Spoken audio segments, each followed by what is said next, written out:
My dear Lord Sandrier, Moradin be praised, because glory, honour and riches may be an understatement. We have found Wave Echo Cave. We owe much of our success to Nundro, for it was he that noticed the door hidden in the mountain. I had no idea, no concept that something like this could be, but I'm making little sense. Let me start from the beginning, for we are rested and we rejoice. We woke 3 days ago to a bright and completely cloudless morning. Gundred had scarcely slept for excitement and was already packed just after dawn. I'd like to say that there was some kind of sign from one of the gods that guided us to our destination, but it ended up being a relatively simple matter of logic, patience, and careful observation. The only thing is that I can't seem to shake the feeling that we're being watched. We followed the markers hinted at by the mountain's toe maps for almost a full day, only pausing to rest when I literally gave up and sat down, unable to take another step. We rested in a cave that had clearly been used recently as a campsite, with a fire spot less than a 10-day-old. There I heard Gundred and Nundro talking and fussing over their maps and plans all night. The following morning we left the majority of our supplies there, taking the donkey and just prospecting supplies with us as we ventured further along the mountainside. By midday we descended into the odd middle zone where it's not so easy to tell whether you're in the mountains or foothills. Pausing for a break, I sat on a tall rocky outcropping looking west toward the sea. The view was staggering. It was another clear and beautiful day, and I think, just maybe, I made out a faint wisp of smoke in the far distance that may have been from Phandelver. Nundro agreed, being the longest sighted of the brothers, and put the distance at maybe 15 miles. Such a short distance can be walked easily in 2 days on even a decent track, but we'd been searching for 10 days. From my vantage, halfway into the heights of the Sword Mountains, there was little more than rocky spires and possibly a dragon, but below lay forests and glades, valleys and prairies, roads, paths, and what looked like a tiny village nestled in the cleft between two low mountains. It was profoundly beautiful. Soon, Gundred was pressing upon us again, resuming his search for the remains of the ancient road that, the map suggested, cut through the area. Being quite sprightly, and incredibly bored of traipsing along looking for curbstones and waymarkers, I took to scrabbling up less natural-looking slopes to get a better vantage point. Tharden, always loath to burn through his reserves of magical preparations for the day, would from time to time levitate himself up above the tree line to survey an area before returning to the ground and moving on. This allowed us to cover relatively huge amounts of ground quickly and avoid missteps that looked promising from ground level. He wears a pair of old, well-worn enchanted boots of striding and springing that allow him to traverse awkward terrain with ease. It was shortly after midday that he and I saw something out of the ordinary at the same time. There was a thin line running cleanly through a stand of weedy pine trees, a line too straight to have been made by nature. We both descended on the spot where, after a few minutes of kicking aside moss and undergrowth, we found a curbstone, unmistakably unnatural, and man or dwarf, made. A minute more and Tharden unearthed a shattered signpost bearing the names Phandelver, Tribor, Axholme, and Wave Echo Cave, each with corresponding distances. Wave Echo Cave read just half a mile. There were other locations on the sign, but I didn't see them as I had turned on my heel, sprinting back to Gundred and Nundro. When I brought them to the spot, we all lost our minds for a moment, dancing and cheering at the sky. When we regained our composure, we found the track of the road and picked it up easily enough from there, tracing one edge where possible and occasionally having to backtrack to find the path again. Sure enough, about half a mile later we found what Gundred believes to be the collapsed entrance to the Wave Echo Cave. It's buried, and I mean really buried, under at least 20 feet of deadfall rock and rubble. I was crestfallen when we realised we were there, but to find it collapsed. But Gundred was almost frantic with joy.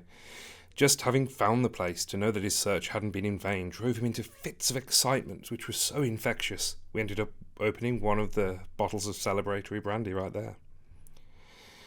The rest of the day was spent doing surveys and sketches of the place, taking exhaustive notes and updating the map with as much detail as possible before we retreated back to the cave. There, plans were made and the brandy put to greater use, and we slept like babes. I woke in the night with a hand over my mouth. Suppressing panic, I looked up to see Nundro with a finger to his lips.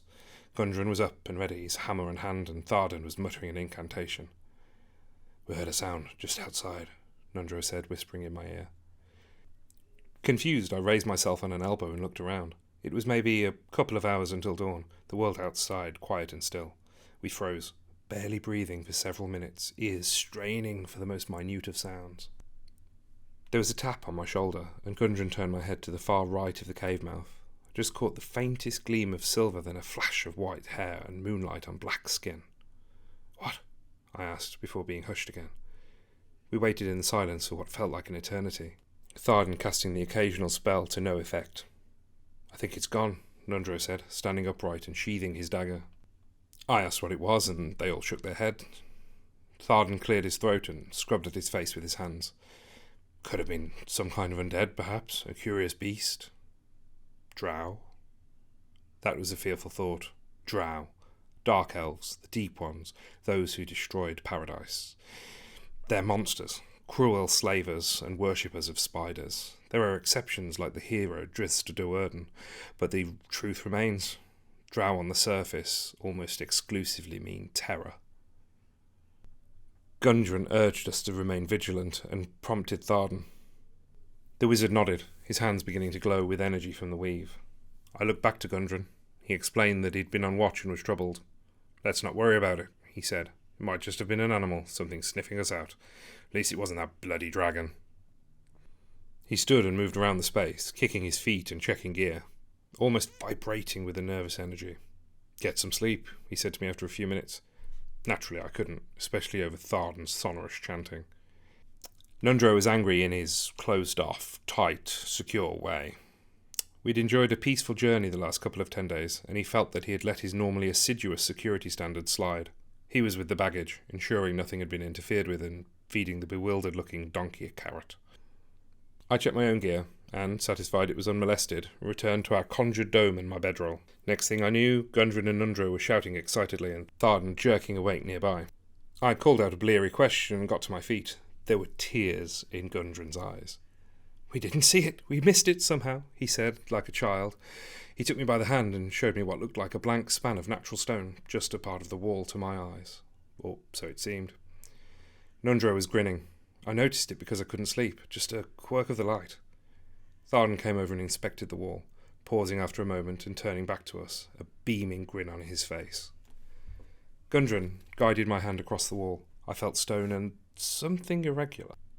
He saw that I noticed it from the look of my face, took my hand, pointed it at a different spot, and said, "Push." I did, and somehow, on some weird ancient mechanism, the wall sunk in on itself silently, sliding aside to reveal a low, narrow passageway deeper into the mountainside. Stunned, I laughed, and the brothers burst into shouts of joy. Dancing and crying and slapping each other on the back, we held together for a few moments, pulling ourselves together, and kneeling, Nundro swept the floor of the revealed corridor, revealing a crest carved into the stone in low relief. It showed a single symbol, that of the Phandelver Pact. "What is this?" I asked, gesturing to the corridor. "Escapeway," Gundred said. "It's incredible that we found it. As you can see, they're exceptionally well concealed." He reached inside and pressed a hidden button. Then Nundro, grasping some invisible seam, heaved the door again, sliding it back into place, followed by a loud clicking sound. I knew the door was there, but couldn't see any sign of it, even though it had been there a moment earlier. Gundred released the door again, opening up the long, dark tunnel. We made ready in silence, lamps, ropes, chalk and similar, then headed into the dark. 20 metres, 30, 100 and more we walked until the corridor opened on a large cavern, supported by a natural pillar of rock and dotted with stalagmites being formed of a slow drip of icy water from the ceiling. It was deeply cold, with small scum-skinned puddles here and there. The steady drip was punctuated by a strange kind of whooshing that came every few seconds. I inquired about the sound, and the brothers nodded, noticing it too. Gundred pointed across the chamber. There was some kind of cave-in, dropping the floor into another chamber some 20 feet below. The sound was echoing through that way. "Looks like the escape route collapsed. Might have been intentional," Tharden said, indicating how the rest of the nearby stone was strong and stable. We searched around the rest of the chamber. There were no markings anywhere, and it seemed like a natural formation. Nundro spoke then, saying that we should shut ourselves in there, in case somebody had been watching us the night before. We all agreed, of course, and on balance brought in the cart and the donkey, so that we might set up a new base of operations.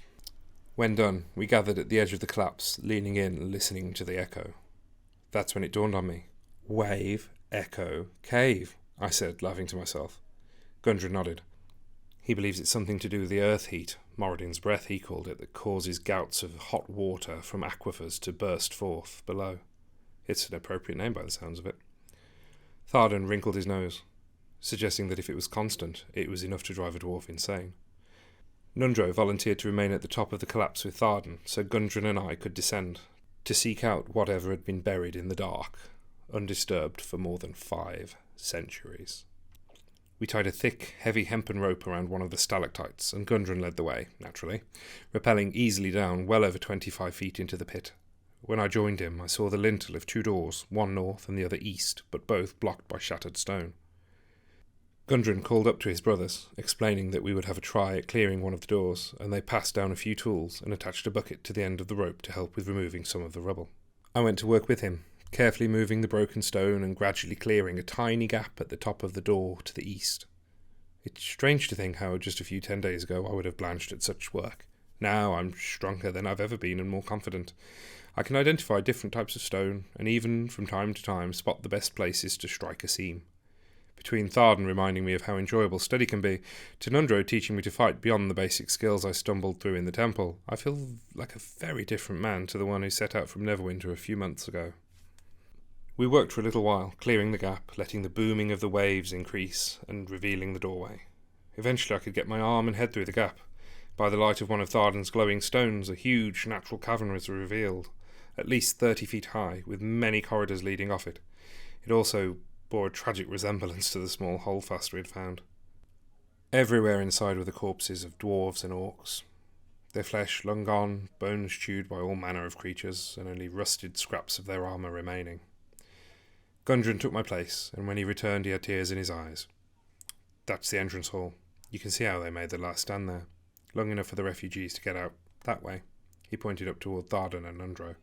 He explained that there must have been other escape routes. It was a sizable mine after all. "My brothers," he called up to Tharden and Nundro, "we found our goal." Then he slapped a broad hand on my shoulder and hugged me.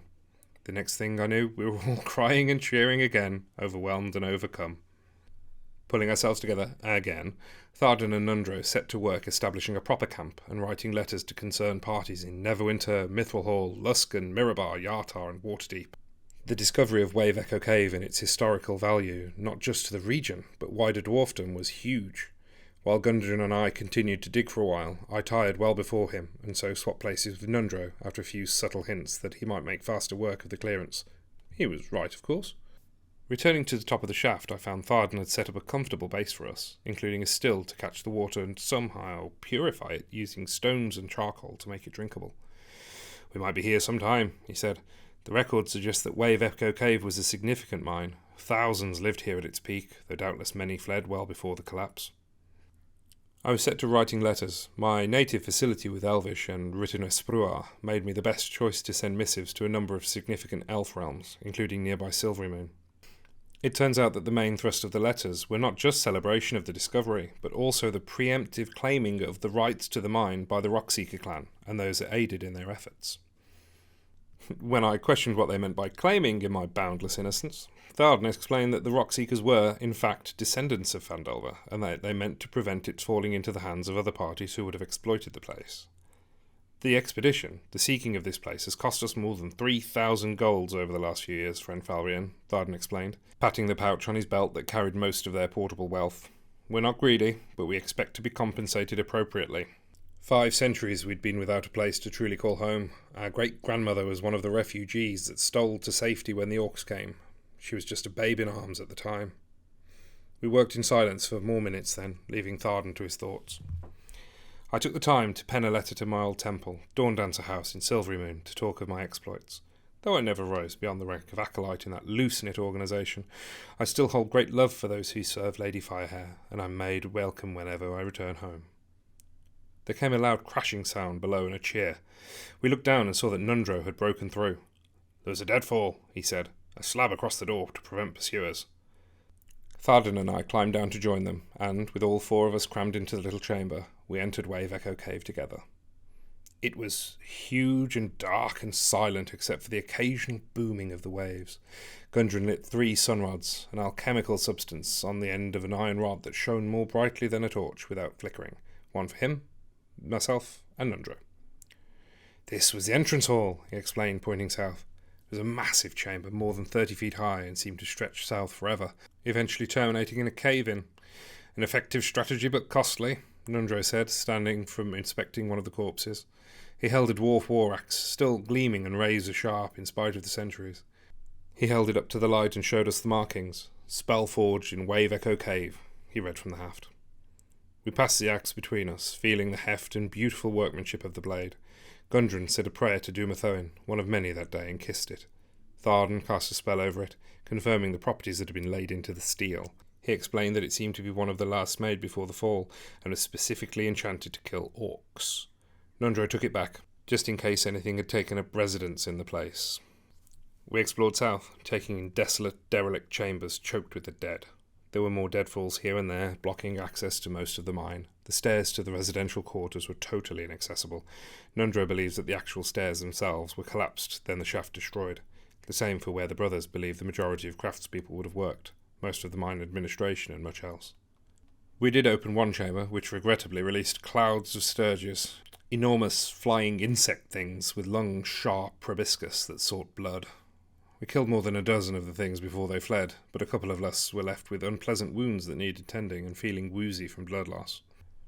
It was then, while I was whinging about my injuries, that we heard the screeching for the first time. There are other things in the mine, some kind of dark intelligence that either survived the fall or found its way inside over the centuries. After that, we've decided to fall back. Most of the day had passed by the time we returned to camp, ate a meal, and took stock of our situation. We'd been on the road for some time, and our supplies were not in the best condition. The brothers disagreed on how to proceed. Nundro, naturally, wanted to press on, to see what could be seen and access as much of the complex as possible before breaking camp and risking anyone else finding the place. Tharden believed that communication was the key, that we should send messages asking for reinforcement and aid and simply hold fast until it arrived, as surely it would. Gundred, however, eventually won out with a compromise. He offered to travel back to Neverwinter, where he could resupply easily from their stores and return with all that they had needed to complete the initial works. I would go with him, naturally, to resume my travels, and Tharden and Nundro would remain behind, carefully cataloguing and preparing the place for Gundren's return with appropriate equipment. It's a sound plan. For all that I was extremely interested in the Wave Echo Cave and its future, the brothers promised me a place of honour there as a dwarf friend whenever I might be back in the area. It would, however, be months or years of hard labour to re-establish the place, and probably decades to really get the mines working and settle all the legal disputes that would doubtless arise. With all that agreed to, we spent most of the rest of the day finishing the camp, preparing a list of all that was required and establishing that Gundred would also bring additional help with him upon his return, a warrior called Sildar Hallwinter, envoy for the Lord's Alliance and former Griffin rider for Waterdeep. We also went back into the Wave Echo Cave, finding the entrance to the mine proper, most of which seemed collapsed after so long without maintenance, and a massive field of weird glowing fungus growing in thick green carpets across a chamber. There were great puffballs more than a foot across and mushrooms taller than the dwarves, with caps large enough that one could have sheltered under them from the rain. One of the puffballs burst when we tried to cross the cavern, filling the space with a sickly green gas that instantly made me nauseous, and within seconds I was vomiting and in agony, my whole body racked with pain. Fortunately, Tharden poured some ridiculously unpleasant potion into my mouth and held my jaws closed long enough for it to take effect, and the pain passed quickly. But we decided that the field might be best avoided until better equipped. After another short while, we passed a rotting corpse on the floor amidst a pile of bones. The smell of the thing was awful, enough to turn my stomach again. Tharden investigated and found it to be the remains of a dwarf that had been somehow transformed into a ghoul, an undead monstrosity that hungers and constantly for the flesh of living humanoids, the same creatures that had apparently overwhelmed Axholm during its latter days. This ghoul in particular seemed to have been mostly torn apart by tooth and claw. There was no sign of any tracks to suggest where it or its enemies had come from, or to where they may have departed. That was enough to get us to decide to retreat once more to the camp. Tharden and Nundro agreed to not go exploring beyond that point until better equipped. Then we celebrated, I'm sure you'd be surprised, making a small feast and probably drinking too much. Nundro grumbled about the fact that they would have to ration their remaining drink if Gundred was gone more than a 10-day. Considering it would probably take at least 4 days each way to get to Neverwinter under the best of conditions, that seemed likely. And so I write this now from my bedroll, slightly the worse for too much brandy. I find myself reflecting on these last few 10 days with the brothers Rockseeker. Before now, I've never spent so much time in the company exclusively of dwarves, and definitely never so much time speaking Shanton exclusively. While the brothers are by no means your archetypal dwarfs, they're not primarily craftsmen, insular or gruff, even for wanderers. They are very different to humans or elves. Their perspective is different, you see. Less changeable, more shades of grey than rainbow. Before meeting the brothers, I always imagined this would be somehow limiting. But now I see that their patient road to decisions actually leads them to a greater, deeper understanding of things, to allow them to reject what they disapprove of through deliberation, as opposed to the knee-jerk fashion humans tend to use. While on the contrary, I find elves too ethereal. They can literally take weeks to play a game of dice, spend a year writing a letter, or a century to forge a sword. The minutiae in which they can indulge, especially as they don't really fade with age as do other species, I see so few of them really present in the real world. Perhaps this is the curse of the half-elf, of my kind, to feel at home nowhere, except, ironically, with dwarves. While we were inside the cave, I happened upon a small box filled with trinkets. Most of them were unrecognisable, gone to dust, but there were 6 tiny locks of hair fastened with thin copper wire. Tharden cast a spell on me so that I could see that there were runes inscribed on each piece of wire. Great-grandfather, grandfather, father, son, grandson, great-grandson. 6 generations were held by a 7th in his hand. There is a continuity to dwarves that humans can almost never reach, and that elves are often too preoccupied to reach. 7 generations to elves is almost a millennium, maybe more. It's almost beyond comprehension. The little box is a thing of beauty, either way. I wonder what happened to its owner, or the 6 people that are contained therein. But now I must sleep. I'm becoming maudlin. I have quite a collection of letters waiting for you. Hopefully I'll be able to send them all in the next few days. Gundred and I are planning on departing after first light tomorrow. I remain your humble servant, Falrien. Yes, I know it's been a very long time since I posted a video, for which I can only apologise, and make the excuse that I've been incredibly busy. The liberties I take with the core content of the Lost Mine of Phandelver have been few, but in this case, the Wave Echo Cave is in desperate need of expansion. Even the unusually large map presented in the starter box leaves a great deal to be desired. Of course, I understand the core constraints of the starter set being required to not overwhelm new players, but for those invested in a living world, it leaves us, and specifically me, inevitably wanting more. Hence things like the residential area of Wave Echo Cave being inaccessible, and exactly how the place has remained hidden for half a millennium. I wrote the first draft of this script in 2023, but due to life and work that pays at least, getting in the way, I missed the whole of that year out, and then 24. I'm hoping 25 will be the biggest year yet for the Lore Lounge. A million thanks to you all that watch and enjoy my videos, and enormous thanks for those of you stuck around while waiting for another one. Please like, comment, subscribe, all of that sort of thing. But above all, please share with others. My Fiverr, fiverr.com/characterslore, is still there if you'd like some custom-made content. But if not, rest assured I value each and every one of you viewing my videos. All hail Chauntier the Great Mother. I am Lore, and this has been the Traveller's Guide to the Forgotten Realms.